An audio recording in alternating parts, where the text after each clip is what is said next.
My name is Will Rolfe, and this is my video essay on piracy in Destiny 2.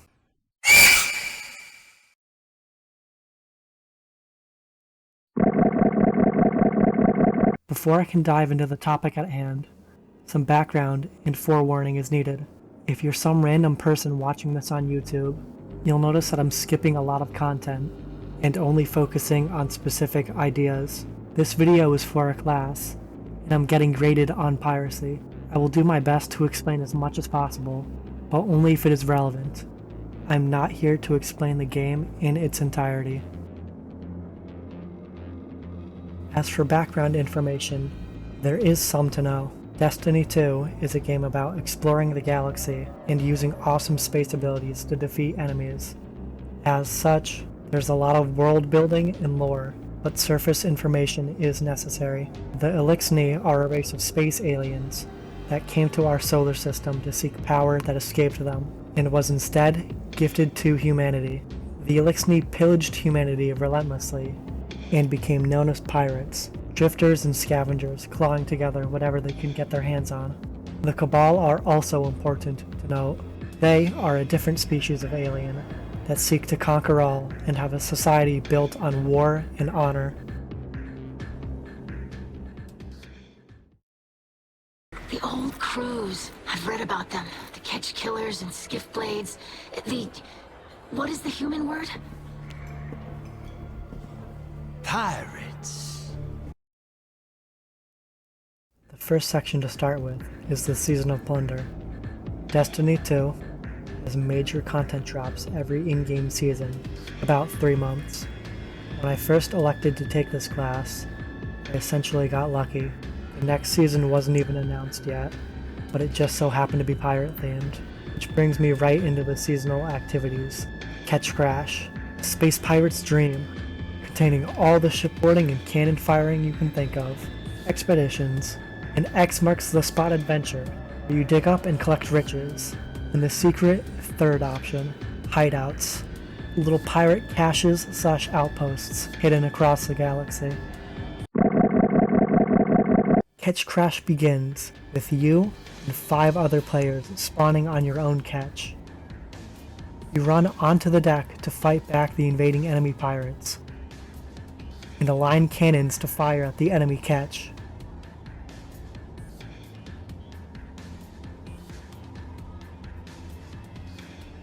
After that, you board the enemy catch and navigate around the inside of the ship, completing different encounters.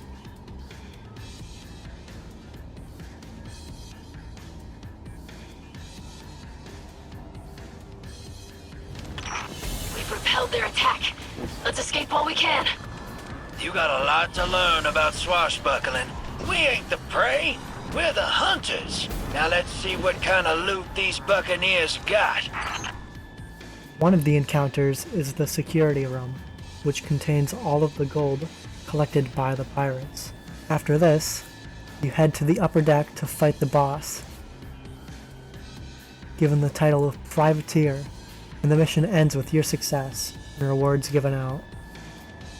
Firstly, this entire activity is reminiscent of glorified pirate battles, like a page torn straight from William Defoe's A General History of the Pirates. We know that pirates rarely ever fought with those they wished to plunder, instead opting to intimidate their targets to surrender, with threats of violence. The Elixir, however, do fight, and savagely at that. So, this remains accurate to pirate myth and game lore. The last point of interest is the privateers you fight. Surprisingly, these enemies are correctly named, and it isn't just a title given to sound cool and thematic. Privateers in history were basically government-sanctioned pirates, people given permission by their government to legally loot and pillage ships from other nations.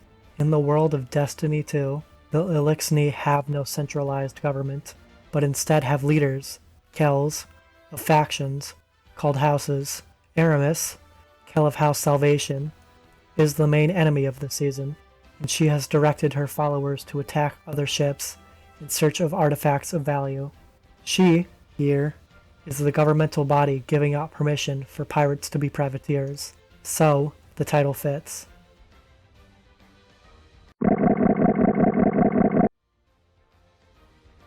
Expeditions take you to the earthy rust of the Cosmodrome, Russia.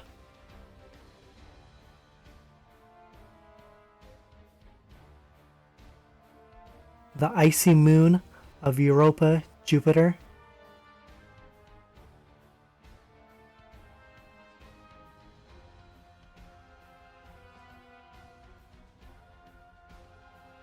Or the centaur Nessus, a sort of planetoid that orbits no planet in particular. Expeditions begin with you and 2 other players spawning in and heading off to meet your NPC pirate crew who are waiting for you at the drill site. You arrive and interact with the drill to begin mining for loot. Throw your loot into the payload and push it to the end, where you fight another privateer.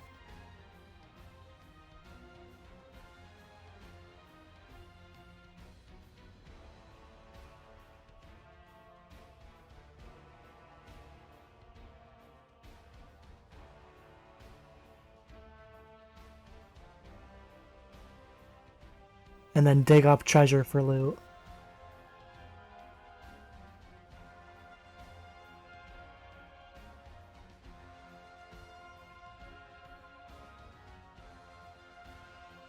There's a lot of interesting ideas of piracy I see here. Throughout the entire activity, you're primarily fighting the Elixir and Cabal, which wouldn't be unusual except for the fact that these are 2 alien enemy races that typically fight each other.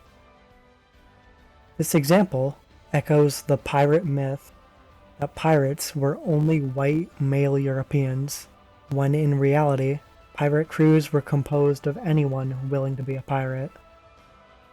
There is also the more obvious idea of buried treasure, and X marks the spot. At the end of the activity, you dig up chests from little piles of soil, and you can influence what items you get by crafting treasure maps.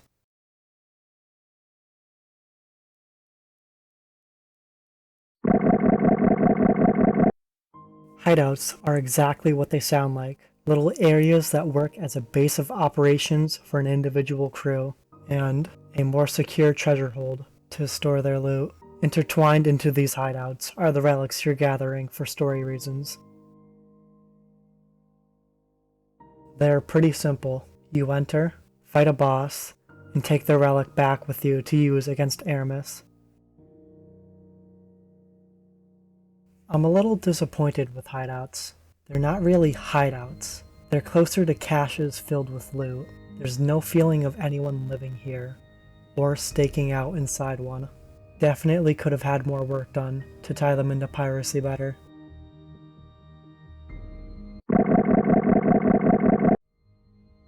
The Elixir Quarter is a safe haven for those Elixir who do not wish to fight you, and instead wish to help you. On the grounds is a bar called the Ether Tank, which you often go inside of to talk to characters and witness scenes. The Elixir Quarter is modeled after Maroon colonies. Historically, Maroon colonies were small communities of usually slaves and some pirates who came together to form small towns that operated outside the control of local governments.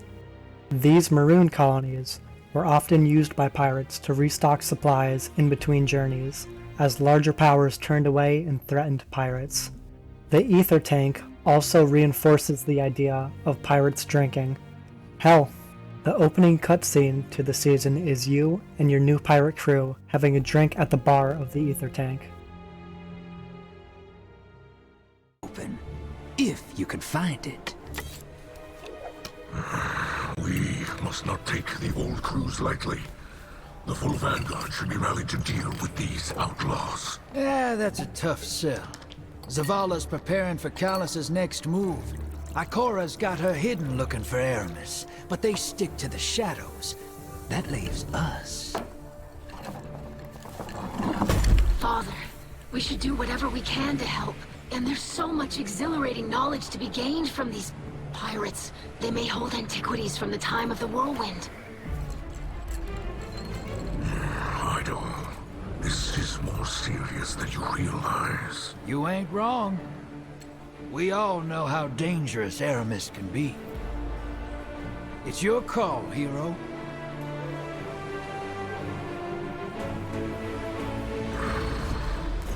Well, anchors away. Ready when you are, Captain.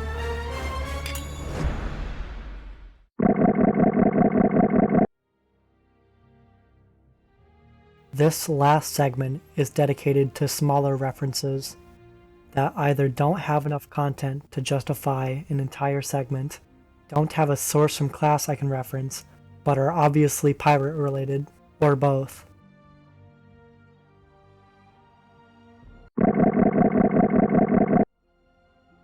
These are the weapons of the season. At the start of each season, several sets of weapons and armor are added to the game that identify with their specific sources. The weapons here are obviously inspired by the blunderbuss, a favorite among pirate lore. The spikes are lore related, insignificant to the theme of piracy. One weapon in particular, the Cry Mutiny, is a grenade launcher that fires literal cannonballs.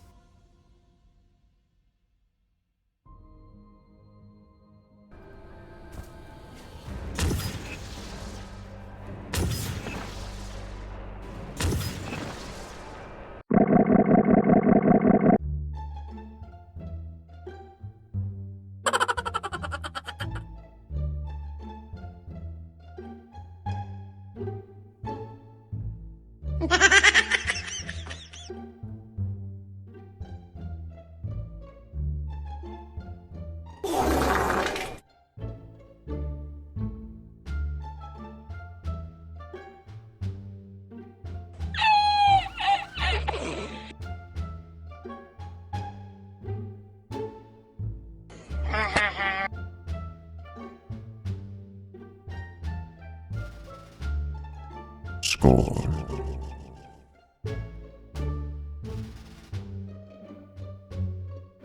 I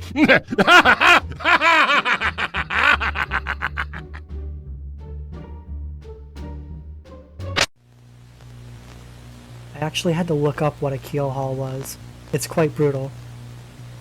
Keel hauling is a torture method where you drag someone through the water by the keel of the ship.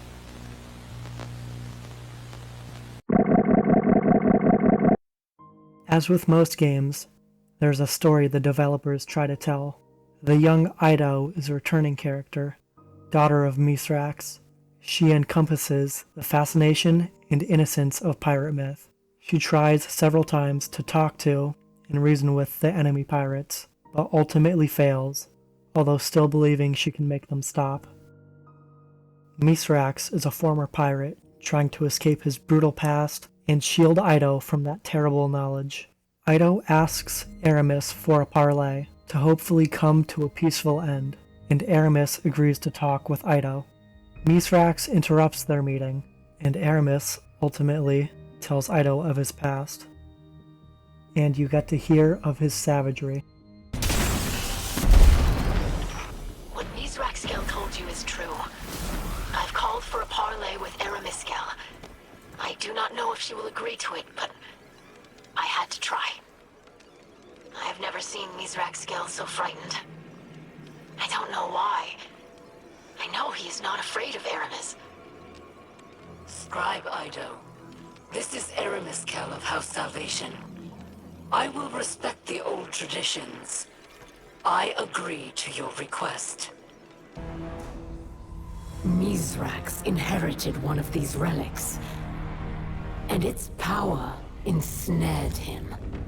He sought more, no matter the cost. The season comes to its conclusion and climax, as Mithrax and Aramis meet and have a cool saber duel with each other.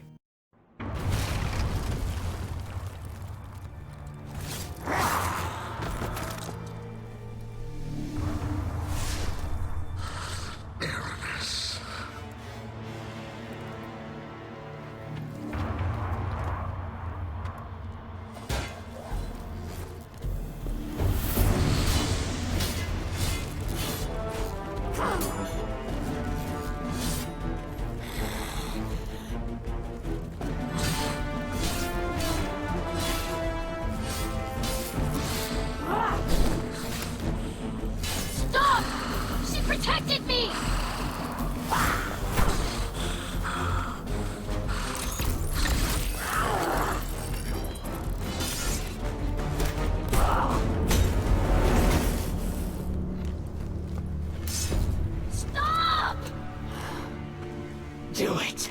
Show your daughter who you really are.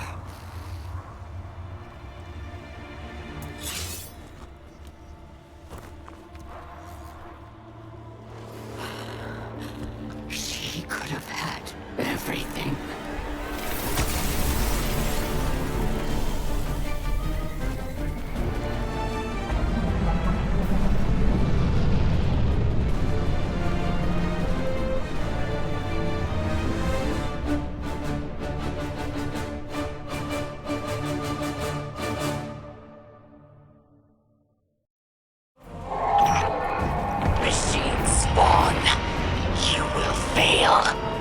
Piracy has been the Elixir way for centuries. You are only playing at this life. Music is very hard to pin as pirate themed, especially considering that we barely touched on the music of pirates. Still, the music is another case of obviously pirate themed, but with no source. So, I still find value in playing a couple clips of the music that plays in the game.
There are also a couple mentions of sea shanties in-game. Drifter, I haven't covered an Elixir sea shanty, as you call them. Yeah? How's it go? Well, it begins with a nonverbal invocation and speaks of camaraderie and combat. Then it becomes difficult to translate. I'll study this further.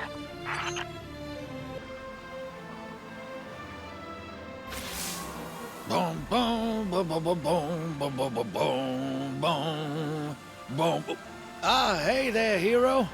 Sorry, getting a little swept up in all this adventuring. Destiny 2 does a good job at integrating pirates and the pirate identity into their game, especially considering how fantasy-driven the experience is. The developers have definitely done their research into pirate legend, creating an experience not dissimilar from the spoken word of pirate lore, just in space, this time. From real privateers to the more romantic buried treasure, steps are taken to include all flavors of piracy, some good and some bad.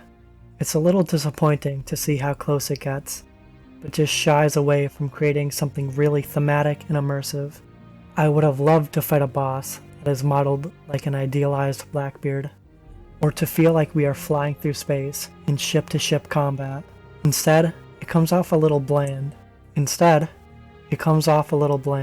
surface-leveled, with much to be desired.